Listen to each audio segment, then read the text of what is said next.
రాజధాని పనుల్లో కూడా ఇదే జరుగుతుంది. ఒక కిలోమీటర్కి 174 కోట్ల రూపాయలు. ఇప్పుడు చంద్రబాబు నాయుడు రిపీటెడ్ గా తప్పులు చేస్తుంది ఏంటంటే అటు పోలవరం, ఇది రాజధాని, ఈ రెండే మళ్ళా పట్టుకున్నాడు. ఈ రెండు వల్లే దెబ్బతిన్నాడు, ఈ రెండే మళ్ళా పట్టుకున్నాడు. ఇప్పుడు 52,000 కోట్ల రూపాయలు అప్పు తీసుకొచ్చాడు. మళ్ళా ఇంకో 50,000 ఎకరాలు నువ్వు మళ్ళా ఎక్విజేషన్ చేయబోతున్నావు. ఏం చేసుకుంటావు? ఇదంతా నాకు అర్థం కాలేదు. What is this? నేను అనేక సందర్భాల్లో చెప్పా, రాజధాని నిర్మాణం ఎవడు చేయడు sir. We can pick a capital. ఇది ఆధునిక సమాజం. మనం అనాగరిక సమాజంలో ఉండి వాళ్ళు ఊళ్ళు కట్టాల్సిన అవసరం లేదు. ఆల్రెడీ ఊళ్ళు నిర్మించబడ్డాయి. నువ్వు హైదరాబాద్ను కూడా నువ్వు రాజధానిగా సెలెక్ట్ చేసుకున్నావు. అప్పుడు ఉమ్మడి రాష్ట్రంగా ఏర్పడినప్పుడు కర్నూలు నుంచి అప్పుడు రాజధాని కట్టారా? కర్నూలు నుంచి హైదరాబాద్కు షిఫ్ట్ అయ్యాం. కర్నూలు ఏం కట్టలేదుగా. మనం ఎక్కడైతే షిఫ్ట్ అవుతామో అక్కడ రాజధాని ఏర్పడిపోతుంది. నువ్వు కట్టవలసింది సింపుల్గా ఒక సెక్రటేరియట్, ఒక అసెంబ్లీ, ఒక హైకోర్టు. That's all. ఆటోమేటిక్గా మిగతా అన్ని ఇన్ఫ్రాస్ట్రక్చర్ తయారైపోతుంది.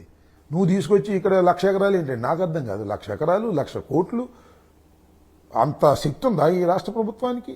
అంత శక్తి ఉందా ఆంధ్రప్రదేశ్కి? విడిపోయి నానా ఇబ్బందులు పడుతున్నటువంటి రాష్ట్రానికి సర్వనాశనం చేసే కార్యక్రమాలు చేస్తున్నాడు చంద్రబాబు నాయుడు గారు. నాకు అర్థం కాలేదు. కాంట్రాక్టులు పిలవటం, మొబిలైజేషన్ అడ్వాన్స్ ఇవ్వటం, దాంట్లో 8% తీసుకోవటం, బ్యాగులు సర్దుకోవటం, లొకేషను బాబు కొడుకులు ఇద్దరు బ్యాగులు తీసుకెళ్లి అక్కడ దాచుకోవటం. ఇదేగా జరుగుతుంది. రాజధాని పూర్తయ్యే ప్రశ్నే లేదు. రాజధాని అసలు పూర్తి చేయలేరు. చివరికి ఒక అసెంబ్లీని కూడా కట్టలేరు. రాసుకోండి మీరు, నేను చెప్తున్నా. అసెంబ్లీ కూడా అసంపూర్తిగా మిగిలిపోద్ది. సెక్రటేరియట్ కూడా అసంపూర్తిగా మిగిలిపోద్ది. హైకోర్టు కూడా అసంపూర్తిగా మిగిలిపోద్ది. ఇవాళ జరుగుతున్న స్పీడ్ ప్రకారం ఇంక 3.5 సంవత్సరాలే ఉంది. చివరి సంవత్సరం ఏముంటుంది? అంత ఎలక్షన్ గొడవేగా. ఇక 2.5 అంటే దే మేక్ మనీ. 52,000 కోట్ల రూపాయలు లోన్ తీసుకుంటారు. దానిలో 10,000 20,000 బాబు ఎదురు కొట్టేస్తారు, సర్దుకుంటారు, వెళ్ళిపోతారు. ఇది జరుగుతున్న పరిస్థితి. ఈ రాజధానిలో ఇప్పటికే 54,000 ఎకరాల భూమి ప్రభుత్వం దగ్గర ఉంది. ఇంకొక 50,000 ఎకరాల భూమి కావాలి. లేదంటే ఈ అమరావతి ఒక మున్సిపాలిటీలా మిగిలిపోద్దని చెప్పి చంద్రబాబు నాయుడు గారు అంటున్నారు. అసలు మున్సిపాలిటీలా కాదు, ఇప్పుడు గ్రామం నుంచి పైకి లేచింది ఎక్కడ అంటున్నా నేను. ఇప్పుడు గ్రామ స్థాయి నుంచి అమరావతి పైకి లేచింది ఎక్కడ? అసలు అమరావతి ఎక్కడుంది? నీకు రాజధాని ఎక్కడుంది? అమరావతి ఎంత దూరంలో ఉంది? ఇది అమరావతి కాదు, ఇది తాడేపల్లి పరిసర ప్రాంతాలు తప్ప అమరావతి అసలు ఎక్కడుంది? అమరావతి ఎక్కడో ఉంది.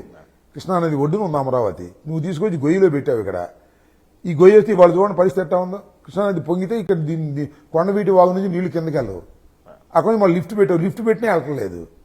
రాంగ్ సెలెక్షన్ అంటా నేను. అది ప్లేస్ ఇట్ సెల్ఫ్ రాంగ్. నువ్వు 1,00,000 ఎకరాలు తీసుకున్నా కూడా ప్లేస్ రాంగ్.